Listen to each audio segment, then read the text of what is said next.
¿Por qué? ¿Por qué necesita volver Jesús? Existen más de 300 textos en la Biblia que hablan del retorno de Jesús, y eso es indiscutible. ¿Por qué es tan importante que Él regrese al mundo? Para condenar a los impíos. Los apóstoles y el credo de Nicea, ambos nos recuerdan que Cristo vendrá para juzgar a los vivos, significando aquellos que aún viven y los que ya están muertos. Es fundamental para su conclusión de esta presente era maligna. La historia debe terminar con el día del juicio. La injusticia de la vida lo requiere. Es tan injusto que los impíos prosperen mientras los inocentes sufren. La gran mayoría de los crímenes pasan desapercibidos e impunes. Carácter y circunstancia personal, integridad y prosperidad, santidad y felicidad parecen tener poca correlación. El instinto dicta que el bien sea recompensado y el mal sea castigado. La justicia de Dios lo requiere. Su bondad es cuestionada si Él nunca corrigiera los errores que permitió. Si de verdad es el Rey del universo, también tiene la responsabilidad de juez. Si es verdad que Dios no se deja burlar, pues todo lo que el hombre siembre, eso también segará. Gálatas 6, 7.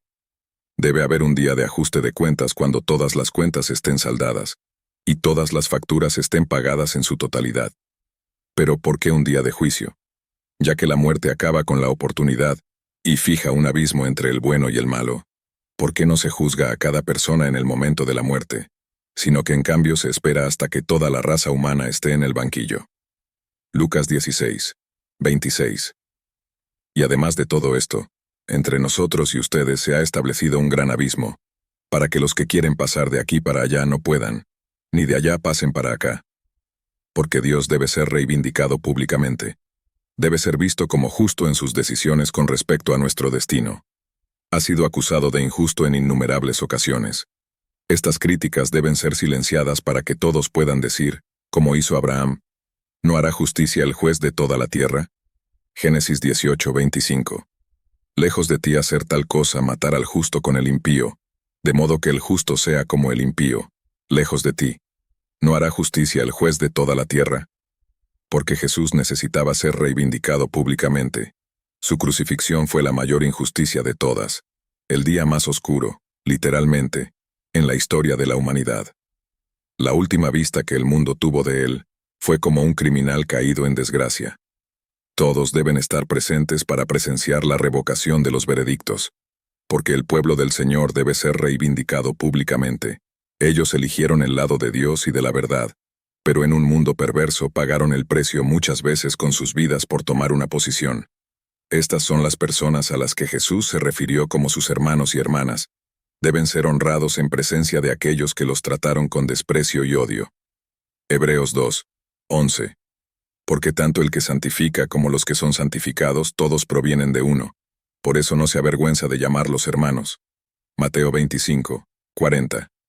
Y el rey responderá y les dirá, de cierto os digo que, en cuanto lo hicisteis a uno de estos mis pequeños hermanos, a mí lo hicisteis. Entonces llegará el día en que se hará justicia. Cada ser humano tiene dos compromisos futuros, ninguno de los cuales puede ser inscrito en una agenda o marcado en un calendario. El primer encuentro es diferente para cada uno, el segundo es el mismo para todos, y de la manera que está establecido para los hombres que mueran una sola vez, y después de esto, el juicio. Hebreos 9, 27. Muchos imaginan que ese gran evento estará en el cielo, quizás debido a la noción equivocada de que todos van al cielo cuando mueren. Los cristianos pueden confundir el trono en Apocalipsis 4 y 5, y un gran trono blanco en Apocalipsis 20, 11. Uno es el trono de Dios en el cielo, y el otro es el trono de Cristo en la tierra. Apocalipsis 20, 11. Y vi un gran trono blanco y al que estaba sentado en él, de cuya presencia huyeron la tierra y el cielo, y no se halló lugar para ellos. Los seres humanos serán juzgados aquí en la tierra. Este es el lugar donde vivieron en pecado. Este es el punto en el cual se decidirá su destino. ¿Cómo podría un Dios santo permitir que pecadores entren al cielo aunque sea por un solo día? Ciertamente muchos ya habrán muerto, y necesitarán ser traídos de vuelta a la vida para ser juzgados. La Biblia anticipa la resurrección tanto de los impíos como de los justos. Daniel 12, 2.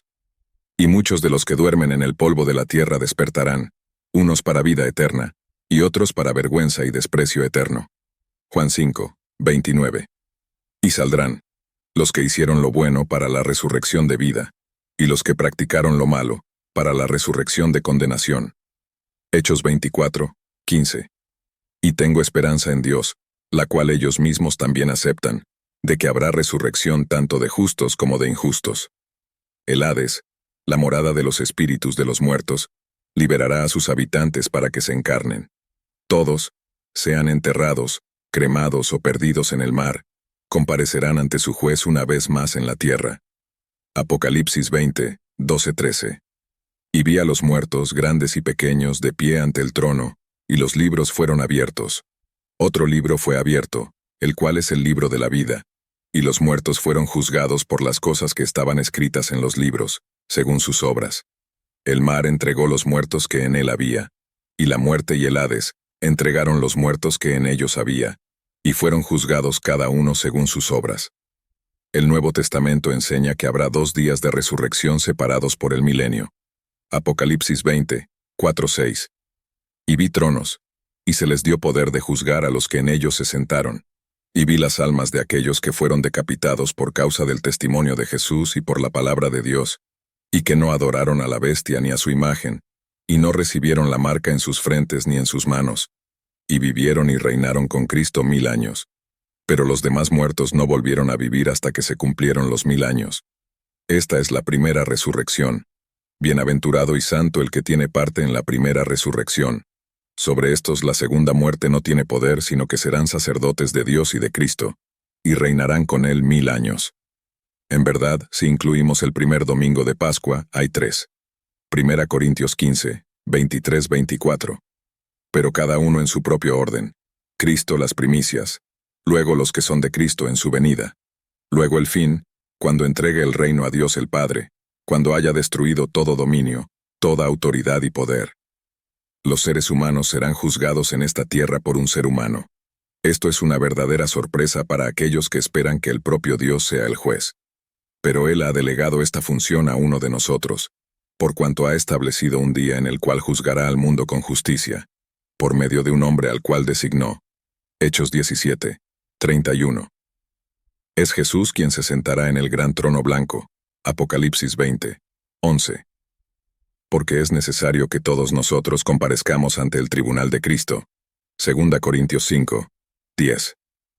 Durante su ministerio terrenal, Jesús afirmó frecuentemente que tenía la autoridad para decidir el destino eterno de naciones e individuos. Mateo 7, 21-23. No todo el que me dice, Señor, Señor, entrará en el reino de los cielos, sino el que hace la voluntad de mi Padre que está en los cielos. Muchos me dirán en aquel día, Señor, Señor, ¿no profetizamos en tu nombre? ¿Y en tu nombre echamos fuera demonios? ¿Y en tu nombre hicimos muchos milagros? Entonces les declararé, nunca os conocí, apartaos de mí, los que practicáis la iniquidad. Mateo 13, 41-43. El Hijo del Hombre enviará a sus ángeles, y recogerán de su reino todo lo que sirve de tropiezo, y a los que hacen iniquidad, y los echarán en el horno de fuego. Allí será el lloro y el crujir de dientes. Entonces los justos resplandecerán como el sol en el reino de su Padre. El que tiene oídos para oír, oiga. Mateo 25, 30-33. Y echen al siervo inútil a las tinieblas de afuera. Allí será el lloro y el crujir de dientes. Cuando el Hijo del Hombre venga en su gloria, y todos los ángeles con él, entonces se sentará en el trono de su gloria. Y serán reunidas delante de él todas las naciones, y separará a unos de otros, como el pastor separa las ovejas de los cabritos. Y pondrá las ovejas a su derecha pero los cabritos a la izquierda. Tal afirmación solo puede ser explicada de una de estas 3 maneras. Estaba loco, era malvado o Dios, era un lunático, un mentiroso o el Señor. Solo si fuera el Dios hombre divino y humano al mismo tiempo, estaría perfectamente calificado para ser el juez de todos, y ya ha hecho todo lo que podía para salvarnos del juicio. Debido a su naturaleza dual, Jesús puede administrar justicia perfecta. Su humanidad le permite comprender. Vivió en nuestro mundo, bajo nuestras presiones, con nuestras tentaciones, sin ventajas, y sin embargo sin pecado. Su divinidad le otorga conocimiento. Nos conoce de cabo a rabo, nuestros pecados ocultos, palabras descuidadas, motivos ocultos y emociones más profundas. Sus decisiones serán completamente justas. Por otro lado, tomará en cuenta nuestro conocimiento o ignorancia de lo que es correcto y errado a los ojos de Dios. La Biblia declara inequívocamente que seremos juzgados según la luz que hemos recibido, sea la plena luz del Evangelio, media luz de los 10 mandamientos, o una luz menor que brilla a través de la creación exterior y la conciencia interior. Romanos 1, 20. Porque lo invisible de Dios, su eterno poder y deidad, se hace claramente visible desde la creación del mundo, siendo entendido por medio de las cosas hechas, de modo que no tienen excusa. Romanos 2, 12-16. Porque todos los que sin ley han pecado, sin ley también perecerán, y todos los que bajo la ley han pecado por la ley serán juzgados. Porque no los oidores de la ley son justos ante Dios, sino los hacedores de la ley serán justificados. Porque cuando los gentiles, que no tienen ley, hacen por naturaleza lo que es de la ley, estos, aunque no tengan ley, son ley para sí mismos.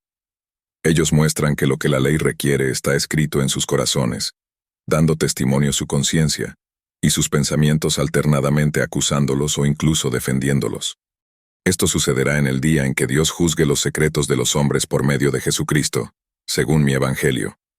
Por otro lado, toda nuestra vida quedará expuesta. Cada pensamiento, palabra y acción. Romanos 2, 6. Dios pagará a cada uno conforme a sus obras. 2 Corintios 5, 10. Porque es necesario que todos nosotros comparezcamos ante el tribunal de Cristo, para que cada uno reciba lo que le corresponde por las cosas hechas mientras estaba en el cuerpo, sea bueno o malo. Todo quedó registrado en libros que serán abiertos en aquel día. Y vi a los muertos, grandes y pequeños, de pie ante el trono, y los libros fueron abiertos. Otro libro fue abierto, el cual es el libro de la vida. Y los muertos fueron juzgados de acuerdo a lo que estaba registrado en los libros, según sus obras. Apocalipsis 20, 12. ¿Qué veredicto puede haber sino culpable? Quien siempre hizo lo que sabía que era correcto, incluso si su única guía fuera su propia conciencia. ¿Quién evitó todo lo que criticó y condenó en los demás? Mateo 7, 1. Verdaderamente, no hay nadie que siempre haga el bien, ni siquiera uno. Todos pecaron y están destituidos de la gloria de Dios. Romanos 3, 12 y 23. Ninguno de nosotros fue lo que Dios quiso que fuéramos, o incluso lo que en nuestros mejores momentos sabíamos que podríamos y deberíamos haber sido. La sentencia es una muerte en vida en el lugar llamado infierno, separado de Dios, la fuente de todo bien, excluido del nuevo cielo y la nueva tierra, encerrado con el diablo, demonios, y todos aquellos que comparten su ira contra el Creador, atormentados cuerpo y alma día y noche por toda la eternidad en el lago de fuego. Apocalipsis 14, 11, 20, 10. Con la angustia y frustración de saber que las oportunidades desperdiciadas nunca se repetirán.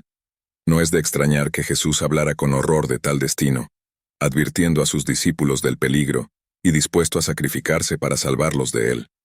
Así será condenada toda la raza humana en aquel tribunal. Mire nuevamente a la escena más allá de los millones de volúmenes biográficos. Fue abierto otro libro, el cual es el libro de la vida. Apocalipsis 20, 12. Todas las personas listadas en este libro serán absueltas, escapando del veredicto y de la sentencia. Es un libro que existe desde el inicio de los tiempos. Es mencionado tanto en el Antiguo como en el Nuevo Testamento, Filipenses 4, 3, pero lo más frecuente en Apocalipsis. Éxodo 32, 32-33. Ahora por favor perdona su pecado, pero si no, bórrame del libro que has escrito. Y el Señor respondió a Moisés, al que pecó contra mí, yo lo borraré de mi libro. Los nombres son escritos por Dios mismo. Es una lista de las personas que Él confió a su Hijo. Juan 17, 6. Como resultado es conocido como el libro de la vida del Cordero. Apocalipsis 21, 27. Nunca más entrará en ella nada impuro, ni el que practica abominación y mentira, sino solo aquellos cuyos nombres están escritos en el libro de la vida del Cordero. ¿Cómo se hicieron elegibles para inclusión? Pusieron su fe en Cristo como su Salvador. Fueron guiados por la fe. Creyeron y obedecieron los mandamientos de Dios. Sus acciones demostraron su fe. Debe decirse que la verdadera fe no es un paso único, sino un largo caminar. La esencia de creer en una persona es continuar creyendo, pase lo que pase. Fe y fidelidad son exactamente la misma palabra en los idiomas hebreo y griego. Habacuc 2, 4. Mas el justo vivirá por su fe. Significa que aquellos a quienes Dios considera justos, sobrevivirán por fidelidad. Los héroes de la fe del Antiguo Testamento aún vivían por fe cuando murieron. Es posible desviarse de la fe, hundirla. 1 Timoteo 1, 19-20. Manteniendo la fe y una buena conciencia, que algunos rechazaron y naufragaron en cuanto a la fe. Entre ellos están Himeneo y Alejandro, a quienes entregué a Satanás para que aprendan a no blasfemar. Como Dios reveló a Moisés, los nombres en el libro de la vida pueden ser borrados. Éxodo 32, 33. Y el Señor respondió a Moisés: Al que pecó contra mí, yo lo borraré de mi libro. Solo el nombre de aquellos que permanecen fieles, superando todas las presiones para desconfiar y desobedecer, permanecerá hasta el día en que el libro sea abierto de manera conclusiva. Apocalipsis 3, 5. El que venza será vestido de vestiduras blancas, y no borraré su nombre del libro de la vida, y confesaré su nombre delante de mi Padre y delante de sus ángeles. Para cerrar nuestra pregunta del día, ¿qué cánticos de adoración acercan tu corazón a Jesús?